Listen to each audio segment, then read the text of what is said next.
Good morning students, ये आपका part 14 video इस चैप्टर का पार्ट 14 वीडियो में एक्सरसाइज 5.4 पे है और क्वेश्चन नंबर 39। कह रहे यदि किसी समांतर श्रेणी के प्रथम m पदों का योग उसके प्रथम n पदों के योगफल के बराबर है तो दर्शाइए कि इसका प्रथम m प्लस n पदों का योगफल शून्य है। चलिए इसको हम लोग साबित करते हैं। यहाँ मान लेते हैं, माना AP का प्रथम पद A और सार्वअंतर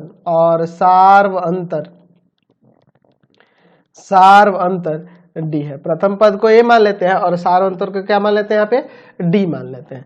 तो इसका चूंकि एम पदों का योगफल बराबर है एन पदों के योगफल, ये दिया हुआ है ना।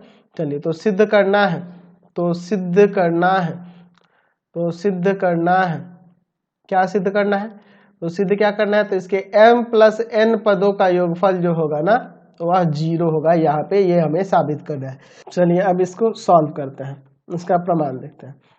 दिया है कि इसका m पदों का योगफल जो है ना n पदों के योगफल के बराबर है। दोनों तरफ फॉर्मूला लगा देते हैं इसका। चलिए तो यहाँ हो जाएगा आपका, यहाँ हो जाएगा m/2 ब्रैकेट के अंदर 2a प्लस m-1 इंटू में d बराबर, यहाँ हो जाएगा n/2 ब्रैकेट में 2a plus n-1 into D. चलिए अब आगे सॉल्व करते हैं। यहाँ एक काम करते हैं, नीचे 2 से इस 2 को काट देते हैं, यहाँ इंटू करो 2ma प्लस में यहाँ हो जाएगा m² और माइनस का md। इधर देखो 2na प्लस में n² और माइनस का nd, सबको एक तरफ करते हैं, ठीक है। तो 2ma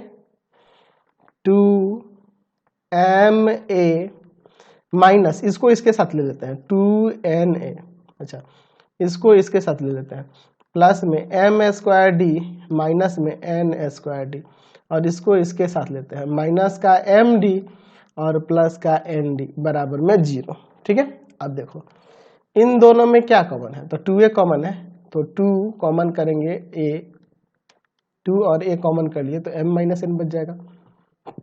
चलो यहाँ पे देखो, यहाँ से d कॉमन है तो यहाँ बचेगा m² माइनस में n² इंटू में d। यहाँ पे देखो आपका d कॉमन है तो यहाँ पे बचेगा m-n, ठीक है। चलो अब एक काम करो, 2m-n इंटू a प्लस, इसको एक बार माइनस प्लस में लिख सकते हैं m-n और m+n इंटू में d माइनस m-n इंटू में d बराबर में 0। देखो ना, सब में इन दोनों में से m-n पहले निकाल लेते हैं, ठीक है। तो यहाँ बच जाएगा 2a प्लस, यहाँ बचेगा m+n इंटू में d माइनस का d बराबर में 0। ये जाएगा भाग में 0 हो जाएगा, बच जाएगा 2a प्लस, इसमें से d कॉमन कर लो, m+n-1 इंटू डी बराबर में 0। हम चाहे तो दोनों तरफ m+n/2 से मल्टीप्लाई कर सकते हैं कि नहीं। चलिए m+n/2 से इधर भी और बराबर के उधर भी, तो बराबर के उधर आप मल्टीप्लाई करोगे तो कोई फर्क पड़ेगा, 0 ही आएगा। तो यह फॉर्मूला दिख रहा है कि नहीं, या m+n पदों के योग का फॉर्मूला आ गया जो कि 0 हो गया। समझ गए ना। अगला क्वेश्चन